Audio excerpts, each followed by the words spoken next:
It does have to come This from time Alderman. we'll start. We have a public hearing, appeal filed by Linda Blakeney, reference Jerry's lawnmower, certificate of occupancy. I have a quick report. The notices of the public hearing were sent by certified mail on the 16th of September to Katie Joyce Blakeney, 104 Willow Lane, Conchetta Farr, 406 Hill Avenue, Linda Blakeney at 220 Oak Street, and the Postal Service has certified that they were received on the 17th. If we could have a motion to make that part of the record. Second. All in favor? Aye. Opposed, motion carries. In addition, we need to make the Planning Commission minutes of August 26th a part of the record of this motion. Second. All in favor? Opposed, motion carries. Just recognize the appellant. All right, at this time we recognize Ms. Blakeney. I'm just going to say a few words to introduce Robert Michael, our attorney.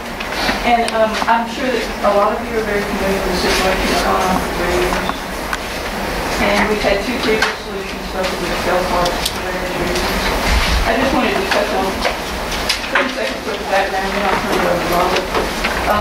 The first agreement was a mediated agreement as far as back out. We didn't have a reason for investing out. The next year we found out it was fence maintenance, language, and the other things.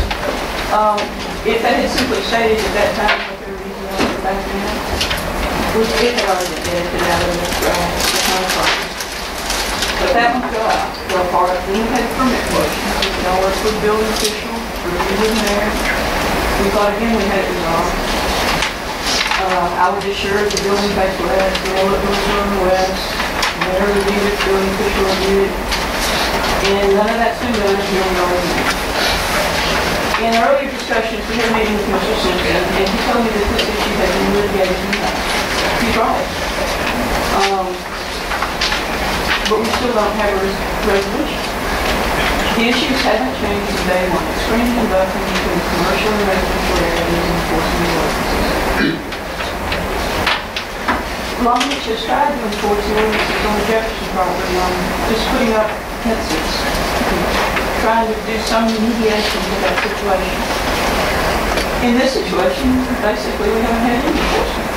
And this area at various times has looked almost equivalent to Jefferson property. Now it's improved. The area in front of others has improved, but there's still issues with the way that the chain link fencing is run. But this is an appropriate place for residential area.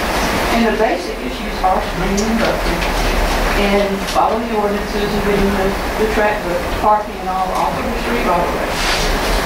The number one concern that everyone heard in the shreds on the master plan, every resident in Long Beach is supposed to want their homes protected from commercial intrusion, from commercial activity, all of the things that any residential property owner in Long Beach wants. And you've heard that over and over and over again. That's the number one topic. The ordinances you have now have provisions to address that. The intent is to screen and buffer between commercial and residential. And that's what we had asked for from day one.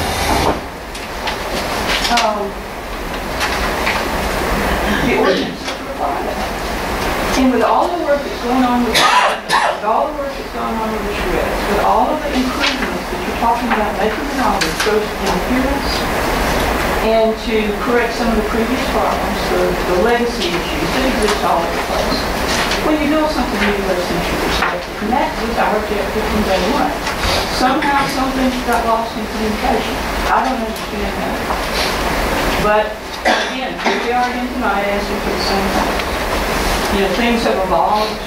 We were told the building face west, we were told this, we were told that from the commission. Sat down with the building official. I don't know what happened there, but whatever we were told didn't occur.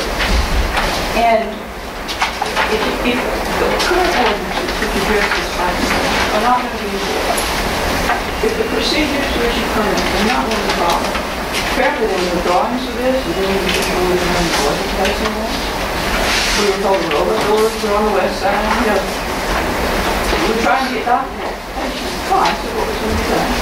Simply to confirm that it followed the rules. Well, that didn't happen. And if these ordinances are not enforced, and all of the work that's going into the smart contract, make improvements, why would anyone have confidence that that's going to be enforced if the current ordinance is not enforced? You can just say, go to the public traffic and just, again, enforcement in law is confusion. And there are a number of ways that the appearance of law needs to be improved, that the pre-existing things that are isolated to the problem can be corrected. But it has to be enforced. So here we are back again, and I'll turn it over to Robert Waterline, attorney, to see us this morning. What's your name? It's Robert Weigel, spelled W-I-Y-G-U-L. Miss Blakely and Miss Blake asked me to be here tonight just to talk to y'all for a few minutes. Linda, I know you on behalf of your mother, I know that y'all are anxious to have this resolved. This is an appeal of a certificate of occupancy. There are two basic issues that I want to talk to y'all about that I hope we can get a response on the record about when you make this decision. One of those is parking, and one of those is the screening of the residential area this place lives. I think all of y'all are familiar with the physical layout of what we're talking about here. Lawnmower shops on one side of Willow Lane, Miss Blakely is a little bit down on the other side. Right across the street from each other, they don't have a fence. So good fences can't make good neighbors in this situation. On the parking front, I've read y'all's ordinance, I've looked at it, it's very specific. The certificate of occupancy is not to be issued until all the off-street parking requirements are issued. And what we have, this was put into the record, I believe, at the Planning Commission. Am I correct about that, Ms. Blakely? Y'all recall, there's still an area, and y'all can pass this down if you wish, in front of the shop, between Willow Street and the shop, which is used for parking on a routine basis. It's not striped. According to the ordinance, you're not supposed to have parking that's on the right of way or makes people back out into the street. So this is parking that is right there by Willow Street, not striped. None of that. Ms. Blakely, am I correct? It didn't appear on the plans for the building. It's used for parking on a routine basis. And that's something that needs to be fixed. In addition, the screening issue is a really significant one, right? Ms. Blakely's mother is an older lady. She's in her home. When she looks across the street, that's what she sees. You have a provision for screening in your ordinance between commercial uses and residential.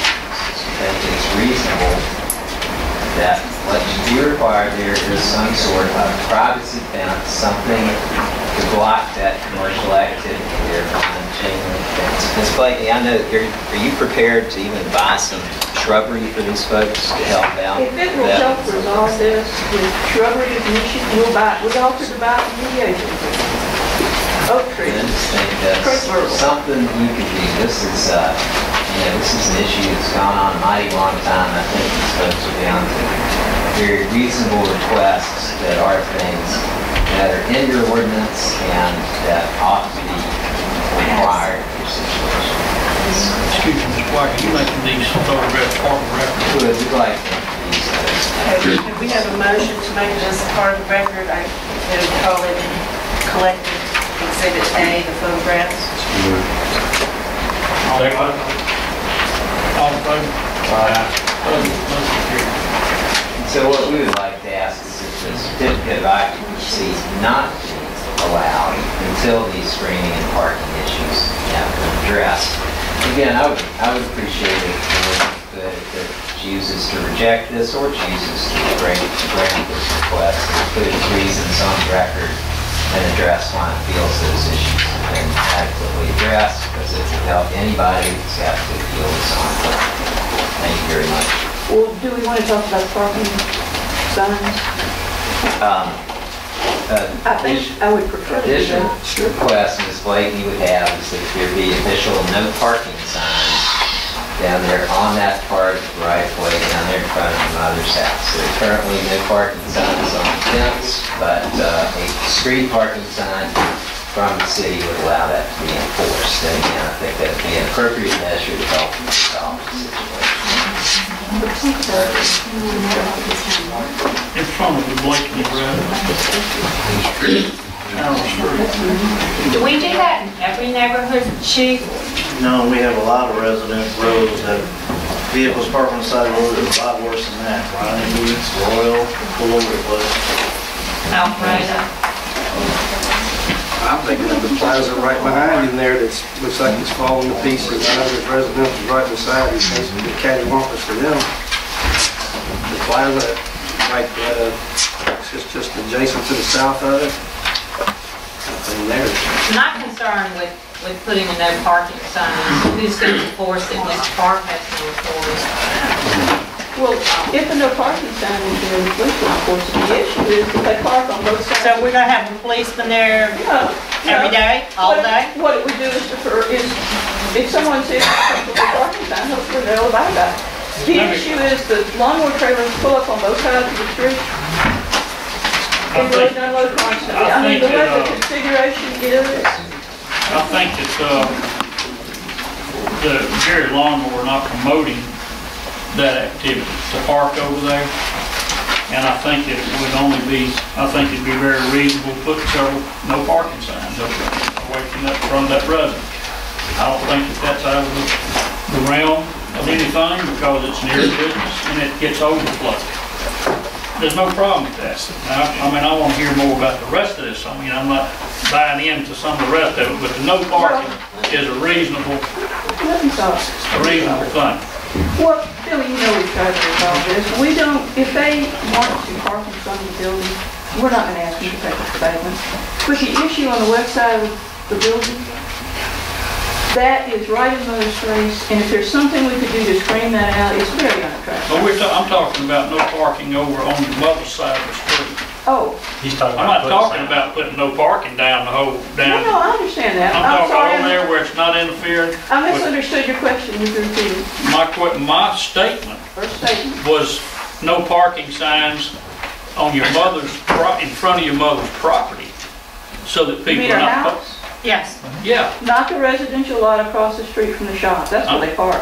well, I mean, It's a residential lot that faces that direction.